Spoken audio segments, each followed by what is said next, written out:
ہمیشہ یہ اللہ سے یا اللہ مجھے میرا جو مقدر رزق مجھے دے دے، مجھے روزی دے دے، مجھے روزی دے دے۔ ہر وقت یہ دعا کرتا، نہ دکان چلاتا نہ ملازمت کرتا، بس ایسے مانگتا ہے۔ لوگ کہتا بھائی کچھ کام کرے گا تو ملے گا نا، کہتا بھائی تمہیں کیا ہے، میرا اللہ کا معاملہ ہے۔ جب اللہ نے مجھے پیدا کیا، اللہ نے جو رزق میرا لکھا ہے، یا اللہ مقدر روزی مجھے دے دے، مقدر روزی مجھے دے دے، یہ کہتا رہتا تھا۔ اب ایک عرصے بلکہ وہ ایک شخص وہ محلے میں مذاق بن گیا تھا بیچارہ۔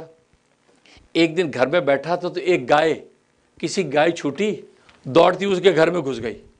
اس نے کہا تھا بھی مقدر روزی آ گئی، اور جلدی سے دروازہ بند کیا، پکڑ کے ذبح کر دیا۔ محلے میں کسائی بلایا، جلدی بوٹیاں بلاؤ بھائی۔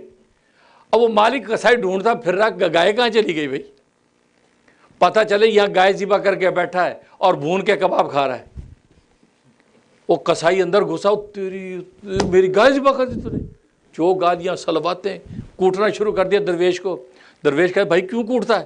بھائی میری گائے تو نے حلال کر۔ کہا یار مقدر روزی، سالہ سال سے اللہ سے مقدر روزی مانگ رہا تھا، آج آ گئی تو مصیبت میں آ گیا۔ بھائی تیرا کیا مطلب؟ مقدر روزی میری، اور تیرے باپ کی نہیں ہے مقدر روزی، نہیں بھائی میری گائے ہے، تو نے یہ کیا کر، تو تکار شروع ہو گئی۔ اب مقدمہ حضرت داؤد کی عدالت میں چلا گیا۔ وہ قصائی کہا کہ حضرت یہ تو اس نے ظلم کیا، میری گائے ذبح کر کے کھا رہا ہے، اور کہتا مقدر روزی۔ اب حضرت داؤد علیہ السلام کو مقدمہ کیا۔ اب حضرت داؤد علیہ السلام نے کہا بھائی یہ کیا تم نے، یہ تو غلط ہے، یہ مقدر روزی نہیں ہے، اس کی گائے تھی تو نے ذبح کر دی۔ کہا کہ حضرت آپ بادشاہ بھی ہیں، نبی بھی ہیں، ساری دنیا تو مجھے یہی بات کہہ رہی ہے، اور آپ نے بھی وہی بات کر دی، آپ نے وہی بات کر دی کہ بھئی میں نے غلط کیا۔ آپ تو ظالم نہیں ہو سکتے، آپ ذرا کچھ سوچ سمجھ کے بات کریں۔ یہ مقدر روزی میں کب سے مانگ رہا ہوں، آج مجھے مل گئی، آپ بھی کہہ رہے کہ نہیں بھئی مقدر روزی نہیں اس کی ہے۔ حضرت داؤد بھی حیران ہو گئے، بھئی کیا کرے، بھی درویش بھی گلے کو آئے۔ فرمایا کہ اچھا جاؤ آج برخاست کہتے کل فیصلہ کریں گے۔ اگلے دن جناب دربار پھر لگا، کٹھی ہو گئی دنیا، کیونکہ مقدمہ بڑا عجیب و غریب تھا۔ حضرت داؤد علیہ السلام سے بات ہوئی، ہاں جی کیا حکم؟ حضرت داؤد نے اس مالدار آدمی سے کہا، قصائی سے کہا کہ بھئی بات سنو، میرا خیال ہے اس کو معاف کر دو، تو یہ اللہ نے اتنا دے رکھا ہے، ایک گائے اب چلی گئی، درویش تھا بیچارہ ملنگ مانگ رہا اللہ سے، بس تم سمجھو یہ صدقہ نکل گیا تو بس تم معاف کر دو اس کو۔ کہتا جی بہت خوب جی بہت، ایک رات میں فیصلے بدل گیا ماشاءاللہ۔ یہ اس درویش نے کیا رشوت دے دی آپ کو کہ ایک رات میں فیصلے بدل گیا، اور آپ نے فیصلہ اس کے حق میں کر دیا۔ وہ حضرت داؤد پر چڑھ گیا۔ حضرت داؤد صلی اللہ علیہ وسلم فرمایا کہ بھئی دیکھو، کیونکہ حضرت داؤد نے اللہ سے رات کو رابطہ کیا تو وہی آئی کہ یہی کہہ دو۔ اب جب یہ کہا تو وہ تو اور واویلا، شہر کے لوگ بھی حضرت داؤد کو کہا یہ کیا بات کر رہے ہیں آپ بھائی، آپ کل کیا کہہ رہے تھے، اور کھلا ظلم، اس کی گائے کھا گیا یہ، اور آپ کہہ رہے کوئی بات نہیں یار، ایسے تو ہر دوسرا آدمی دوسروں کی گائے کھائے گا اور کہے گا جی کوئی بات نہیں۔ حضرت داؤد نے کہا بھائی یہی حکم ہے، تم بھائی معاف کر دو۔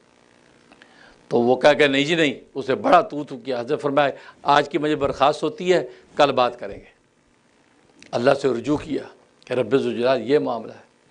اللہ تبارک تعالیٰ نے فرمایا اس کو کہو کہ اس کی اور بھی جتنی گائے وائے ہیں نا وہ ساری بھی درویش کو دے دو، پوری درویش کو دے دو۔ اب اگلے دن دربار لگا تو اللہ نے فرمایا کہ بھائی، حضرت داؤد نے کہا بھائی دیکھو آج ہم یہ فیصلہ کرتے تیری اور بھی جو گائے بھینسیں ہیں نا مویشی، وہ بھی اسی درویش کو دے دو۔ تیرے پاس اور بڑی جائیدادیں ہیں، مکان ہے، دکان ہے، زمینیں ہیں، بس تم سے گزارا کرو، یہ بھی اس کو دے دو۔ اب تو آپ سمجھ سکتے ہیں کہ اس بندے کا کیا، ادھر گریبان پھاڑ دیا، چیخ و پکار، لوگ احتجاج شروع ہو گیا، ہنگامہ، یہ کیا تماشا۔ ساتھ ہی وہی آئی، اس کو کہو کہ جو تمہارے جو غلام ہے وہ غلام بھی اس کو دے دو۔ حضرت فرمایا کہ وہی آ گئی، اللہ کا حکم آ گیا ہے، فرمایا اپنے غلام بھی اس کو دے دو۔ اچھا وہ چیخ رہا رو رہا، حضرت داؤد فیصلہ کیے جا رہے ہیں، غلام بھی دے دو، اپنی جائیداد بھی دے دو، اپنی زمینیں بھی دے دو۔ اب آپ سمجھ سکتے ہیں کہ کتنا عجیب و غریب مقدمہ بن گیا، ہنگامہ۔ جب اس آدمی نے بدتمیزی کی انتہا کر دی، حضرت داؤد کی گستاخیاں شروع کر دیں، اب حضرت داؤد کو جلال ہے، کھڑے ہو گئے۔ اچھا تم انصاف چاہتے ہو، آؤ پھر میرے ساتھ میں تمہیں انصاف کراتا ہوں۔ ہاتھ پکڑا، چل پڑے، سارا شہر پیچھے پیچھے۔ ایک جنگل میں گئے، دریا بہہ رہا، اس کے بالکل کنارے میں وہاں ایک درخت تھا، وہاں لے گئے۔ میں کھڑا ہو یہاں، دیکھ اس درخت کو، دیکھ اس انوائرمنٹ کو، تو پہچانتا اس جگہ کو؟ وہ تو دیکھتا نہیں میں کیوں پہچانوں گا، میرا کیا تو تکاشو، یہ کیا تماشا، یہ کیا فیصلے کا طریقہ ہے؟ کہا کہ نہیں، جو میں کہہ رہا ہوں، تو یہ جگہ پہچانتا ہے، یہ درخت پہچانتا ہے اس کا سایہ، یہ رواں پانی نظر آ رہا تمہیں؟ وہ بڑا حیران، کہا کہ نہیں مجھے کچھ پتہ نہیں آپ کیا کر رہے ہیں۔ پبلک میں کہا حضرت آپ کیسی باتیں کر رہے ہیں، کوئی سمجھ نہیں آ رہی اب۔ لیکن جو مومن تھے وہ سمجھ رہے تھے کہ اللہ کا نیرا بادشاہ نہیں، اللہ کا پیغمبر بھی ہے، یہ تو وہی آ رہی ہے، کوئی بات کر رہا، کوئی بات ہے۔ حضرت نے ایک جگہ پہ جو وہ ماری کدال ماری، کھولا تو وہاں سے ایک چھری نکلی، چھری نکلی۔ وہ چھری پر وہ جو دیوانہ تھا درویش، اس درویش کے باپ کا نام لکھا ہوا تھا، یعنی اس کے باپ کی وہ چھری تھی نا۔ فرمایا یہ چھری کو پہچانتا ہے، اس کے اوپر خون ابھی بھی جمع ہوا تھا، اور اس کو پہچانتا ہے۔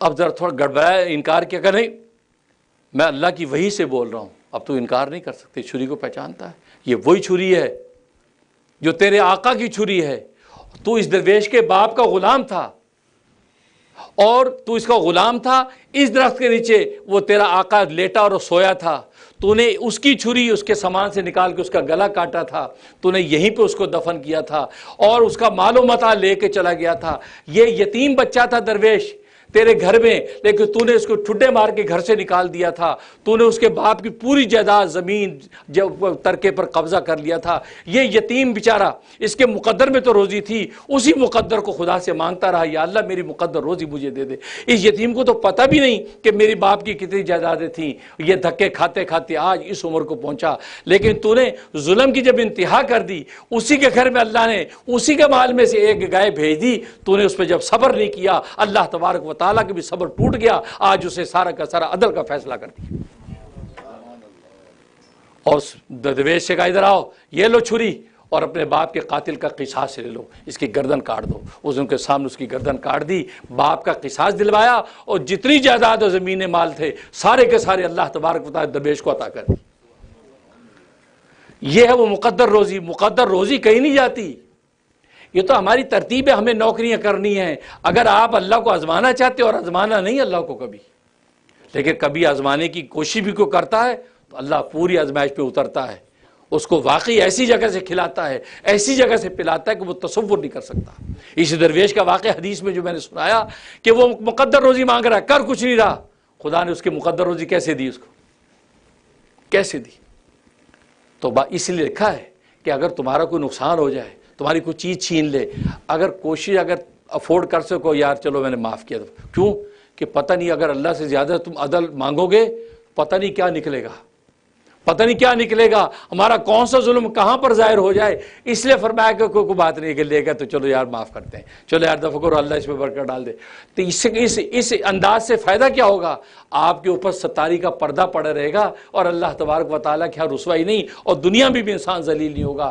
جیسے قصائی نے بے صبری کی، نہیں جی نہیں میری گائے، انہیں یہ نہیں دیکھا لاکھوں گائے میرے پاس، ہزاروں زمینیں میرے پاس، اس پر سب ایک چھوٹی سی گائے پہ بخل کیا۔ اب اللہ اپنے عدل پر آ گیا، جب عدل کر کے دکھا، یہ اللہ تو اپنے فضل سے ہمیں چلاتے ہیں، اللہ سے زیادہ عدل نہ مانگا کرو، اس لیے عدل پہ آیا تو پھر ہمارے کتنے جو پرتے